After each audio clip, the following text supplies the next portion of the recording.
কেজিএফ এর 2 চ্যাপ্টার দিয়েই শোরগোল ফেলে দিয়েছিল কন্নড় সিনেমার সুপারস্টার যশ। আবারও গ্যাংস্টারের ভূমিকায় দেখা গেল তাকে। এবার অভিনেতার জন্মদিন উপলক্ষে সামনে এলো টক্সিক সিনেমার প্রথম ঝলক, আর সেই সঙ্গে বছরের শুরুতেই দিলেন ধুমুন্দর অ্যাকশনের আভাস। ফ্যামিলি ম্যান যশের ফের অ্যাকশন লুকে দেখে উচ্ছ্বসিত সিনেপ্রেমীরা।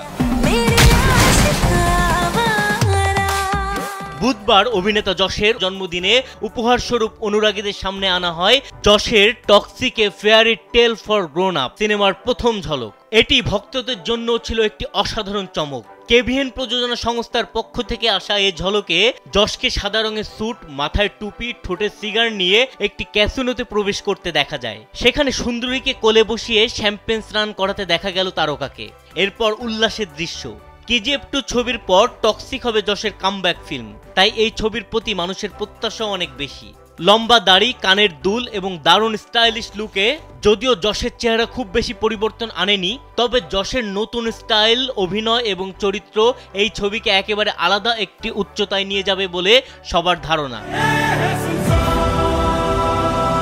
গীতু মোহন দাসের পরিচালনায় ছবিটি যৌথভাবে প্রযোজনা করেছেন বেঙ্কটকে নারায়ণ ও যশ নিজেই। ছবির নায়িকা হিসেবে কিয়ারা আদভানির নামই শোনা যাচ্ছে। ছবিটি ডিসেম্বরে মুক্তি পাবে বলে নির্মাতারা জানিয়েছিলেন, যদিও নির্দিষ্ট তারিখ এখনো ঘোষণা করা হয়নি। গত বছর আগস্টে বেঙ্গালুরুতে শুরু হয় টক্সিক ছবির শুটিং। সে সময় শুটিং নিয়ে বিতর্কের সৃষ্টি হয়। সিনেমার শুটিং এর সময় বেঙ্গালুরুর পেনিয়া এলাকার সংরক্ষিত বনাঞ্চলের শতাধিক গাছ কাটা হয়েছে। এমনই অভিযোগে সরব হন কর্ণাটকের পরিবেশ মন্ত্রী ঈশ্বর তিমান্না খন্ডর। কড়া পদক্ষেপের হুঁশিয়ারিও দেন তিনি। কর্ণাটকের বন দপ্তরের পক্ষ থেকে ছবির প্রযোজকদের বিরুদ্ধে এফআইআরও নাকি করা হয়েছিল 2024 সালের নভেম্বর মাসে, যদিও তারপর থেকে এ বিষয়ে আর কোনো তথ্য মেলেনি।